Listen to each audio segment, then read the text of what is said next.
And you can also look at it from a global perspective, which is quite interesting, because America was built off the back of World War II. World War II made America rich. But Europe, for the longest time, got rich off the exploitation of second and third world nations. That's how it got rich, by building empires in Africa and Asia, etc. Colonizing countries. Yeah, colonizing countries. That's how they got rich. And now we have populations in Europe and in the West which are decadent, and we want high wages, and we want maternity leave, and we want holiday pay, and we want good working standards, and we want good working hours, and we want nice chairs to sit on. Now we're entitled.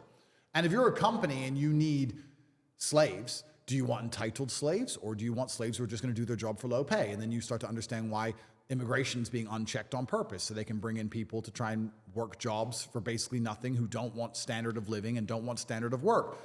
And what they're effectively doing now is, instead of exploiting the second and third world to benefit Europe, the globalists are now decimating Europe on purpose so that they can live somewhere else. And okay, that's going to prop up the economies of the second and third world, so the whole thing is reversed. Instead of destroying the second and third world for the benefit of Europe, they're going to destroy Europe, and that's going to benefit the second and third world. But they're globalists and they don't care. All they care about is forever profits. They'll go live in Saudi. They'll go live in Mumbai.